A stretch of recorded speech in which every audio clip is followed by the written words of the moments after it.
Breaking news చూస్తున్నారు. గండికోటలో inter విద్యార్థి హత్యకు సంబంధించిన మిస్టరీ ఇంకా వీడలేదు. అయితే దీనికి సంబంధించి పోలీసుల చేతులకు ఒక పెద్ద క్లూ దొరికినట్లు ఇప్పటికే సమాచారం. దీనికి సంబంధించి ఇన్వెస్టిగేషన్ ఇప్పటికే చివరి దశకు చేరుకున్నట్లు పోలీసులు చెప్తున్నారు. అయితే ఈ నెల 14న గండికోటలో ఒక ఇంటర్ విద్యార్థి హత్యకు గురైంది. దానికి సంబంధించి కూడా పోలీసులు ప్రతిరోజు అక్కడికి వెళ్ళి దానికి సంబంధించిన టెక్నికల్ ఎవిడెన్సెస్ కావచ్చు, అక్కడ ఇతర ఏమైనా ఎవిడెన్సెస్ దొరుకుతాయనే కోణంలో కూడా పూర్తి స్థాయిలో దర్యాప్తు చేశారు. అయితే హత్య జరిగిన తర్వాత 2 రోజుల తర్వాత అదే రోజు సాయంత్రం ప్రెస్ మీట్ పెడతామని చెప్పారు పోలీసులు. బట్ ఇంతవరకు దీనికి సంబంధించి ఎలాంటి ఆధారాలు లభ్యం కాలేదు. సో ప్రజెంట్ అయితే గండికోట బాలిక హత్య కేసులో పోలీసుల చేతిలో ఒక పెద్ద క్లూ దొరికినట్లు సమాచారం. సో దీంతో ఇన్వెస్టిగేషన్ చివరి దశకు చేరిందా అనేది కూడా ప్రజెంట్ మనకు వస్తున్న సమాచారం. అయితే బాలిక గండికోటకు వెళ్ళిన టైం నుంచి సీన్ టు సీన్ దర్యాప్తు చేస్తూ పోలీసులు ఈ కేసును చేసే ప్రయత్నం చేస్తున్నారు. ఇదే క్రమంలో గండికోటకు వచ్చిన టూరిస్టులు, పర్యాటకులు ఎవరైతే ఉన్నారో వాళ్ళ కాల్ డేటా ఆధారంగా, అదేవిధంగా వాళ్ళ నెట్వర్క్ ఆధారంగా ఆ టైంలో అమ్మాయి ఉన్న ప్రదేశంలో ఎవరెవరు ఉన్నారు అనే కోణంలో కూడా దర్యాప్తు చేస్తున్నారు. ఇప్పటికే దాదాపు 150 మందికి పైగా పర్యాటకులను, అదేవిధంగా ఆ టైంలో అక్కడున్న వాళ్ళని కూడా పోలీసులు విచారించారు. ఆ తర్వాత గండికోట నుంచి, అంటే అక్కడ ఉన్న వ్యక్తులు గండికోట నుంచి ఎక్కడికి వెళ్ళారు అనే దానికి సంబంధించి కూడా, ఎవరితో మాట్లాడారు, ఎవరెవరిని కలిశారు అనే దానికి సంబంధించి కూడా విచారణ చేస్తున్నారు. ఇదే క్రమంలో కీలక క్లూస్ లభించినట్లు సమాచారం. ఇక మొన్నటి వరకు బాలిక అన్నను కూడా విచారించారు పోలీసులు. మొదట ఆ బాలిక ప్రియుడు ఎవరైతే ఉన్నారో, బిగ్ టీవీ స్క్రీన్ పైన ఫస్ట్ డే మనం చూసిన CCTV కెమెరాకి సంబంధించిన విజువల్స్ చూస్తున్నాము. అయితే ఆ విజువల్స్ లో ఆ అమ్మాయి తన ప్రియుడైన లోకేష్ తో గండికోట దగ్గర ఉన్న ఒక హోటల్లో స్టే చేసింది. ఆ తర్వాత లోకేష్ అక్కడి నుంచి వెళ్ళిపోయాడు. అయితే మరుసటి రోజు అమ్మాయి శవమై గండికోటలో కనిపించింది. సో అక్కడ మొదట లోకేష్ ను అనుమానితుడిగా గుర్తించి లోకేష్ ను అదుపులోకి తీసుకున్నారు. అయితే హత్యతో పాటు అత్యాచారం జరిగినట్లు కూడా కేసు నమోదు చేశారు. కానీ ఇన్వెస్టిగేషన్ చేసిన తర్వాత లోకేష్ కు ఈ కేసుతో ఎలాంటి సంబంధం లేదు, దాంతో పాటు అత్యాచారం జరిగిందనే దానికి సంబంధించి కూడా రూల్ అవుట్ చేస్తున్నాము, అత్యాచారం కూడా బాలిక పైన ఎలాంటి లైంగిక దాడి జరగలేదంటూ కూడా పోలీసులు ఆ కేసులో ఒక కీలకమైన ఆధారాన్ని బయటపెట్టారు. ఆ తర్వాత ప్రియుడు చంపేసి ఉండకపోతే ఎవరు చంపి ఉంటారనే కోణంలో కూడా దర్యాప్తు జరిగింది. అయితే పరువు హత్య జరిగిందా అనే కోణంలో కూడా అమ్మాయి వాళ్ళ తల్లిదండ్రులను, అదేవిధంగా అన్నను కూడా ప్రశ్నించారు. సో దీంతో అన్నే చెల్లిని చంపేసి ఉంటాడా అనే కోణంలో కూడా దర్యాప్తు జరిగింది. ఆ టైంలో అమ్మాయి వాళ్ళ తల్లిదండ్రులు, అదేవిధంగా అన్న కూడా మాట్లాడారు. వాళ్ళు మాట్లాడుతూ మా పిల్లలను చంపుకోవాల్సినంత దారుణమైన స్థితికి మేము దిగజారలేదు, అది కూడా నగ్నంగా సొంత అన్న ఒక చెల్లిని అలా చేసి చంపుతాడంటే మీరందరూ ఎలా నమ్ముతున్నారంటే కూడా వాళ్ళ తల్లిదండ్రులు, అమ్మాయి వాళ్ళ తల్లిదండ్రులు కూడా ఆవేదన వ్యక్తం చేశారు. అండ్ ఆల్సో అమ్మాయి వాళ్ళ అన్న కూడా మాట్లాడుతూ నాకు ఇంకొక చెల్లి ఉంది, తాను కూడా ప్రేమించి పెళ్లి చేసుకుంది, ఆ అమ్మాయి ఇప్పుడు మా ఇంట్లోనే ఉంటుంది, వాళ్ళ పిల్లలు కూడా ఉన్నారు, వాళ్ళ పిల్లలను కూడా మేము చూసుకుంటున్నాము, అలాంటిది ఇంకో చెల్లిని అది కూడా నగ్నంగా అలా చేసి చంపాల్సినంత అవసరం మాకేముంది అంటూ కూడా వాళ్ళ కుటుంబ సభ్యులు కూడా ఆవేదన చెందారు. సో ప్రజెంట్ అప్పటి నుంచి కూడా ఈ కేసు ఎన్నో మలుపులు తిరుగుతుంది. ఆ తర్వాత టెక్నికల్ ఎవిడెన్సెస్ రికవర్ చేశారు. ఆ టైంలో అమ్మాయి చనిపోయిన టైంలో అక్కడ ఎవరెవరు ఉన్నారు, ఆ ప్రదేశంలో సెల్ నెట్వర్క్ కి సంబంధించి ఆ టెక్నికల్ ఎవిడెన్స్ ఆధారంగా ఆ ప్లేస్ లో పర్యాటకులు ఎవరైనా ఉన్నారా, లేదా సస్పీషియస్ గా ఎవరైనా ఆ టైంలో అక్కడ ఉన్నారా అనే కోణంలో కూడా డీప్ గా ఇన్వెస్టిగేషన్ చేస్తున్నారు. సో ఇన్వెస్టిగేషన్ లోని భాగంగా ఇప్పటికే 150 మందిని పోలీసులు విచారించారు. సో దీంట్లో కొంతమందిని అనుమానితులను సపరేట్ గా విచారిస్తున్నారు. వాళ్ళు అక్కడి నుంచి గండికోట నుంచి ఎక్కడికి వెళ్లారు, ఎవరితో మాట్లాడారు, ఎవరెవరిని కలిశారనే కోణంలో కూడా పోలీసులు దర్యాప్తు చేస్తున్నారు. రైట్, మరి ఇదే అంశానికి సంబంధించిన పూర్తి డీటెయిల్స్ మా ప్రతినిధి శివ అందిస్తారు. ఎస్ శివ, ఇప్పటికే చాలా రోజులైంది, ఏకంగా ఆల్మోస్ట్ 15 days కావస్తుంది, ఇంకా అమ్మాయికి సంబంధించి హత్యకు సంబంధించిన మిస్టరీ ఇంకా వీడలేదు. అయితే ప్రజెంట్ దీనికి సంబంధించిన అప్డేట్స్ ఏంటి, పోలీసుల నుంచి ఏమన్నా సమాచారం వచ్చిందా శివ? బాలిక దారుణ హత్యకు గురై దాదాపు ఇప్పుడు 12 రోజులు పూర్తి అయిపోయింది. అయినప్పటికీ కూడా కేసు ఇప్పటి వరకు ఎటు తెలియలేదు. ఇది ఒక మిస్టరీగా మారిందని చెప్పవచ్చు. అంటే దీనికి సంబంధించి కూడా మొదట లోకేష్ పై అనుమానించి అదుపులో తీసుకున్నప్పటికీ కూడా లోకేష్ ప్రమేయం లేదంటూ కూడా పోలీసులు తేల్చేశారు. ఆ తర్వాత విచారణ మొత్తం అందరి చూపు కుటుంబంపైనే దృష్టి మళ్ళింది. అయితే దీనికి సంబంధించి కూడా కుటుంబ సభ్యులు కూడా ఇప్పటి వరకు పలుమార్లు విచారించారు, పంపించేశారు. అయితే ఈ కేసు ఇప్పటి వరకు ఎటు తేలకపోవడంతో మాత్రం ఇది 2 తెలుగు రాష్ట్రాల్లో ఒక చర్చనీయాంశంగా మారిందని చెప్పవచ్చు. అయితే దీనికి సంబంధించి కూడా పోలీసులు లోతుగా విచారణ చేపట్టినప్పటికీ కూడా పోలీసులకు సరైన ఆధారాలు లభించాయి లేదనేది మాత్రం ఒక సందేహంగా మారింది, ఒక సంచలనంగా మారింది.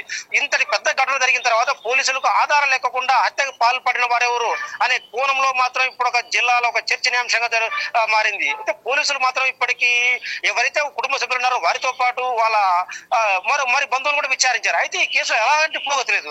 ఈ తర్వాత మాత్రం పోలీసులు మరో కీలకంలోకి తీసుకున్నారు. ఇక్కడ గండికోటలో హత్య జరిగిన రోజు ఎవరెవరు పర్యాటకులు వచ్చారు, వాళ్ళ డేటా ఏంటి మాత్రం ఒక సెల్ ఫోన్ టవర్ మొత్తం అంతా డంపులంతా సేకరించి వాటన్నిటి ప్రతి కాల్ను కూడా సేకరించి వాటన్నిటి కూడా నిశ్చితంగా పరిశీలిస్తున్నారు. అయితే వీటికి సంబంధించి కూడా కొందరు పర్యాటకులను కూడా అదుపులో తీసుకుని విచారించినట్టు తెలుస్తుంది. ఆ రోజు పర్యాటకులు ఎవరెవరు వచ్చారు అనేది మొత్తం సేకరించారు.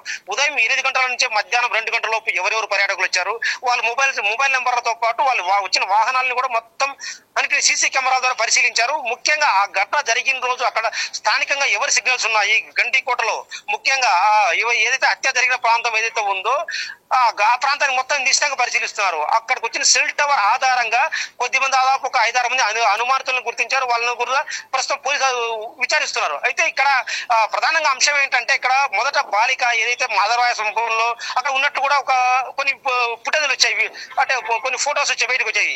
అయితే దీనికి సంబంధించి కూడా మాధవరాయ టెంపుల్ నుంచి కూడా రంగనాయకుల ఆలయానికి బాలిక ఎలా చేరుకున్నారు, అక్కడ నుంచి కొంత డిస్టెన్స్ ఉంది. సో ఈ మధ్యలో ఎవరైనా అక్కడ బాలికలు ఒంటరిగా ఉండడం, పెద్దగా ఆ రోజు పర్యాటకులు కూడా ఎక్కువ సంఖ్యలో లేకపోవడంతో ఎవరైనా అల్లరి ముక్కలు లాంటివి లేతే ఇంకెవరైనా ఏమైనా చేశారా పాపని, అక్కడి నుంచి హత్య చేశారా, లేదైనా పాపను ఇంకోటి అత్యాచారానికి పాల్పడే ప్రయత్నంలో ఆ పాపను అంతమందించారా. సో ఈ కోణంలో విచారణ జరుగుతుంది.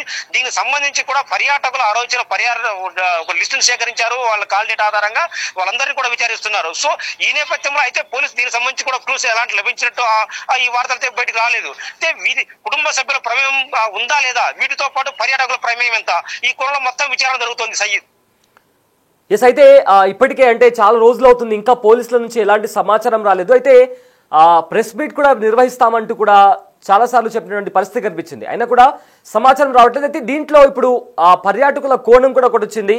సో దీనికి సంబంధించి వాళ్ళెవరు, వాళ్ళ డీటెయిల్స్ ఏమన్నా తెలిసాయా? ఎగ్జాక్ట్లీ ఇక్కడ పర్యాటకుల లిస్టు మొత్తం సేకరించారు. కుటుంబ సభ్యులతో పాటు వాళ్ళ ప్రమేయంతో వారన్నిటికీ విచారించారు. అయితే వారి ఆ విచారణ తర్వాత మాత్రం ఇప్పుడు మొత్తం మరో కోణంలో విచారణ చేపట్టారు. పర్యాటకులు ఆ రోజు వచ్చిన వాళ్ళ లిస్టు మొత్తం ఇప్పుడు పోలీసులు సేకరించాల్సింది. వాటితో పాటు అక్కడ కొన్ని సీసీ కెమెరాలు ఉన్నాయి, గండికోట బయట సీసీ కెమెరాలు ఉన్నాయి. ఆ సీసీ కెమెరాలు ఫుటేజ్ ఆధారంగా ఆ వచ్చిన వాహనాలను మొత్తం ఒక 250 వాహనాలు గుర్తించారు. అంటే ఆ 250 వాహనాల్లో ఎవరెవరు పర్యాటకులు వాళ్ళ ఒక డేటా మొత్తం సేకరించారు. ఆ డేటాతో పాటు ఈ వాహనాల సంఖ్యతో పాటు ఆ మొబైల్ సెల్ సిగ్నల్స్ రెండింటి సేకరిస్తే అక్కడ మాత్రం కొద్ది మందిని ఒక సస్పీషియస్ గుర్తించారు. ఆ 250 వచ్చిన వాహనాల్లో ఒక 5-6 వాహనాలను మాత్రం కొద్దిగా సస్పీషియస్ గా గమనించినట్టు తెలుస్తుంది. సో ఆ వాహనాలు ఎవరివి, వాళ్ళు ఎందుకు వచ్చారు అక్కడికి, ఆ బాలికపై అఘాయిత్యానికి పాల్పడిన తర్వాత హత్య చేశారా, ఒకవేళ హత్య చేస్తే ఎక్కడ చేశారు, ఇదైతే మన రంగనాయకుల గుడి ఏదైతే ఉందో మొదటగా బాలిక బ్యాగ్ అక్కడ లభించింది. అంటే ఉదయం మధ్యాహ్నం 12 గంటల ప్రాంతంలో బాలిక రంగనాయకుల స్వామి గుడిలో ప్రాంతంలో ఏరియాలో ప్రాథమికంగా గుర్తించారు. సో అక్కడ గుడి మధ్యాహ్నం సమయం కావడం, పెద్దగా పర్యాటకులు ఆ టైంలో అక్కడ ఎవరు రాకపోవడంతో అక్కడ ఏమైనా బాలికను గుడి లోపల ఒకవేళ అంతమందించి ఆ తర్వాత గుడి బయటికి తీసుకెళ్లారా. సో ఈ ఆధారాలు మొత్తం క్షుణ్ణంగా, ఎందుకంటే పిన్ టు పిన్ పోలీసులు ఇప్పుడు సాంకేతిక ఆధారంగా ఆ ప్రాంతాన్ని మొత్తం ఇప్పటికి జల్లెడబట్టారు. ఆ ప్రాంతం ఏదైతే ఉందో అక్కడ పిన్ టు ఫింగర్ ప్రింట్స్ సిబ్బంది కూడా మొత్తం పోలీసులు అంతా సేకరించారు. సో ఇవైతే మొత్తం వాటి ఆధారానికి మొత్తాన్ని కాచెక్ చేస్తున్నారు. సో వీళ్ళలో ఎవరైనా ఉన్నారా, పర్యాటకుల్లో ఎవరైనా ఉన్నారా, వాళ్ళ కోణంలో మాత్రం విచారణ జరుగుతోంది. Syed, right sir, thanks for the update Shiva. So Gandikota inter విద్యార్థి బాలిక హత్యకు సంబంధించిన మిస్టరీ ఇంకా కొనసాగుతూనే ఉంది. అయితే ప్రజెంట్ ఆ పోలీసులు ఇంకా డీపర్గా, అంటే ఆ అమ్మాయి ఏ టైంకి అక్కడికి వెళ్ళింది, లొకేషన్ యువకుడితో అక్కడ ఎంతసేపు ఉంది, అండ్ ఆ ఆలయం ఏదైతే ఉందో ఆ ఆలయం వెనకాల ఎప్పుడు వెళ్ళింది. ఎందుకంటే ఒక ఫ్రేమ్లో మనం చూస్తున్నాము, అమ్మాయి ఒంటరిగా ఆ టెంపుల్లో తిరుగుతున్నటువంటి దృశ్యాలు కూడా మనం చూస్తున్నాము. అయితే మొత్తం మీద తన టైం లైన్ కూడా సేకరించారు. సో ఉదయం 14వ తేదీ ఉదయం 8:30 గండికోట చేరుకున్నారు. లోకేష్ ఇంకా అమ్మాయి ఇద్దరు కూడా చేరుకున్నారు. అయితే ఉదయం 10:30 వరకు కూడా ఒక ప్రైవేట్ రిసార్ట్లో ఉన్నారు వాళ్ళిద్దరు.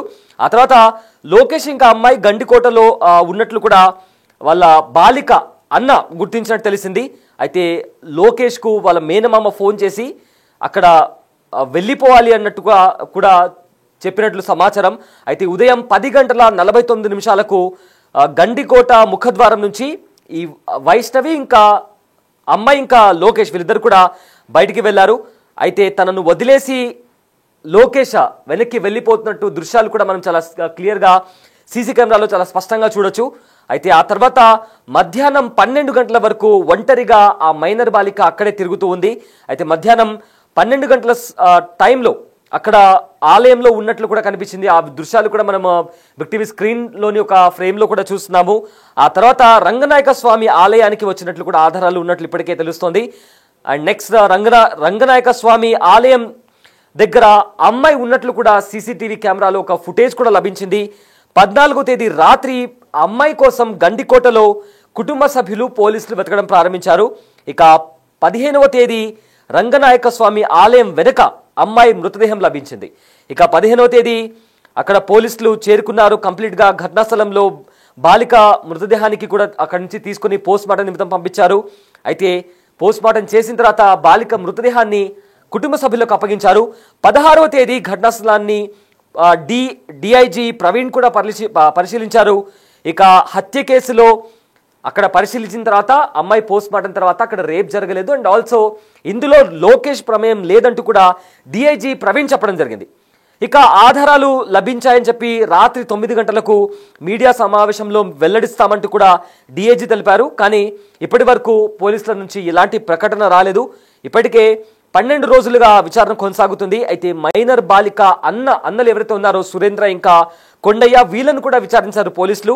ఇక ఈ కేసులో ఇప్పటికీ 150 మందికి పైగా పోలీసులు విచారించినట్లు సమాచారం.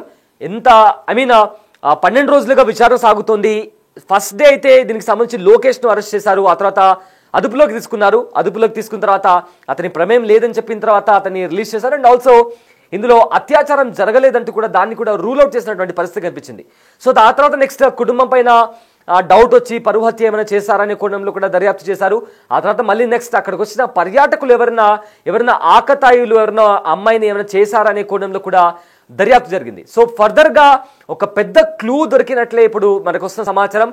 అయితే వెరీ సూన్ దీనికి సంబంధించి ప్రెస్ మీట్ నిర్వహించి పోలీసులు ఏ క్షణంనైనా నిందితుల గురించి చెప్పే అవకాశం ఉన్నట్లు తెలుస్తోంది.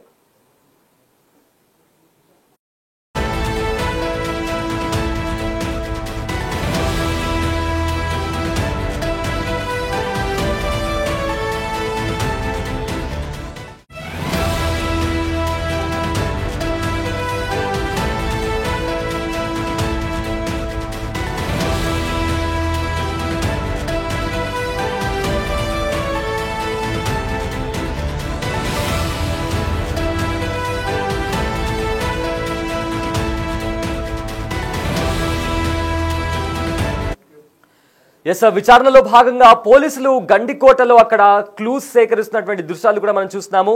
అక్కడ డాగ్ స్క్వాడ్ తో పాటు ఫోరెన్సిక్ టీం కూడా అమ్మాయి చనిపోయిన రోజు అంటే 14వ తేదీ చనిపోయింది, 15వ తేదీ అమ్మాయి మృతదేహం లభ్యమైంది. సో అక్కడ డాగ్ స్క్వాడ్ తో సహా అక్కడ క్లూస్ టీం కూడా చేరుకొని డిఐజీ క్యాడర్ ఆఫీసర్ అక్కడ చేరుకొని చాలా డీపర్ గా గండికోట మొత్తం జల్లెడ పట్టారు అండ్ వాళ్ళకి సంబంధించిన క్లూస్ ని కూడా సేకరించారు. ఆ తర్వాత రకరకాలుగా ఈ కేసు మలుపు తిరిగింది. మొదట ప్రియుడి పైన అనుమానం వచ్చింది, అత్యాచారం జరిగిందనే కోణంలో కూడా ఈ కేసు కొన్ని రోజులు గడిచి వన్ డే మొత్తం కూడా దానికి సంబంధించి అత్యాచారం జరిగిందనే కోణంలో కూడా చూశారు. కానీ పోస్ట్ మార్టం జరిగిన తర్వాత అండ్ ఆల్సో లోకేష్ను విచారించిన తర్వాత లోకేష్కు ఈ కేసుతో ఎలాంటి సంబంధం లేదు అండ్ ఆల్సో అక్కడ అత్యాచారం కూడా జరగలేదంటూ కూడా రూల్ అవుట్ చేశారు. ఆ తర్వాత మళ్ళీ పరువు హత్య జరిగిందా అనే కోణంలో కూడా ఇన్వెస్టిగేషన్ జరిగింది. వాళ్ళిద్దరు అమ్మాయి వాళ్ళ ఇద్దరు అన్నయ్యలు ఎవరితో ఉన్నారో వాళ్ళని కూడా విచారించారు అండ్ వాళ్ళని విచారించిన తర్వాత మరికొన్ని క్లూస్ లభించినట్టు తెలిసింది. అయితే ఇప్పుడు దీంట్లో పర్యాటకులు ఏకంగా అక్కడ పర్యాటకులు వచ్చిన వాళ్ళు ఎవరైనా అమ్మాయిను చంపి ఉంటారా అనే కోణంలో కూడా దర్యాప్తు జరుగుతోంది. సో అయితే ఇక్కడ ఎప్పుడైతే కుటుంబం పైన ఆరోపణ వెళ్ళిందో అక్కడ కుటుంబ సభ్యులు కూడా మీడియాతో మాట్లాడారు. వాళ్ళు మీడియాతో మాట్లాడుతూ మా కూతురును మేమెందుకు చంపుకుంటాం, అది కూడా ఒకవేళ నిజంగానే చంపాల్సి వస్తే అక్కడ ఎక్కడో ముళ్ళ పొదల్లో ఎందుకు చంపుతాం, ఇంట్లోనే ఏదో ఒకటి చేసి చంపేసే వాళ్ళం కదా, అది కూడా నగ్నంగా చేసి సొంత అన్న తన చెల్లిని అంత దారుణంగా చంపుతాడా, అంత దిగజారలేదు మేము అంటూ కూడా వాళ్ళు మాట్లాడడం జరిగింది. సో దాని తర్వాత అమ్మాయి వాళ్ళ అన్న కూడా మాట్లాడారు. నా చెల్లి ఇంకొక చెల్లి ప్రేమించి పెళ్లి చేసుకుంది, ఆ ప్రేమను మేము యాక్సెప్ట్ చేశాము, అలాంటిది ఇంకో చెల్లిని నేను ఎందుకు చంపుకుంటానంటూ కూడా ఆ అన్న కూడా మాట్లాడడం జరిగింది. సో కంప్లీట్గా ట్విస్ట్ల మీద అంటే చాలా మిస్టరీగా మారిపోయింది ఈ గండికోటకి సంబంధించి అమ్మాయి హత్య కేసు అనేది. సో దీనికి సంబంధించి పోలీసులు ప్రతిరోజు ఆ ఇన్వెస్టిగేషన్కి సంబంధించి ఆ క్లూస్కి సంబంధించి దానికి వాళ్ళు ఇన్వెస్టిగేషన్ చేస్తున్నటువంటి పరిస్థితి కనిపిస్తుంది. అయితే కంప్లీట్గా తుది దశకు చేరిందా అని దానికి సంబంధించి కూడా ఇప్పటికే ఒక పెద్ద క్లూ కూడా వాళ్ళ చేతికి లభించినట్టు తెలుస్తుంది. ఎందుకంటే పర్యాటకులు ఏకంగా 150 మందిని, మొదట 60 మంది అని చెప్పారు, ఇప్పుడు 150 మందికి పైగా అక్కడ చేరుకున్న వాళ్ళని కూడా విచారించారు. అండ్ అందులో కొంతమందిని సపరేట్గా వాళ్ళు అక్కడ నుంచి గండికోట నుంచి బయటకు వచ్చిన తర్వాత ఎక్కడికి వెళ్ళారు, ఎవరిని కలిశారు, అండ్ ఆల్సో ఎవరితో మాట్లాడారు అనే కోణంలో కూడా దర్యాప్తు చేస్తున్నట్టు తెలుస్తుంది. ఎస్, బిగ్ టీవీ స్క్రీన్ పైన అక్కడ డాగ్ స్క్వాడ్ కూడా అక్కడ దానికి సంబంధించి అక్కడ అమ్మాయికి సంబంధించిన క్లూస్ దొరుకుతుందా అనే కోణంలో కూడా వాళ్ళు దానికి సంబంధించి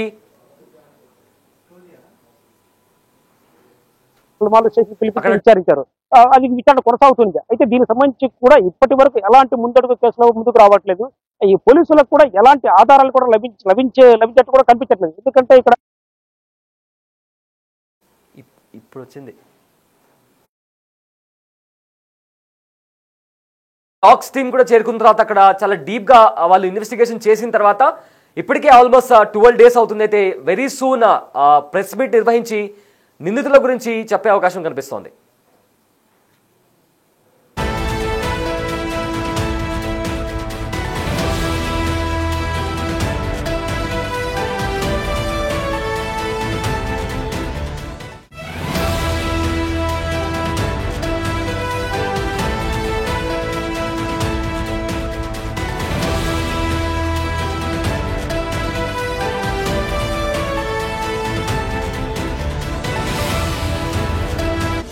The Big Folk Night 2025 celebrating the soul of Telangana.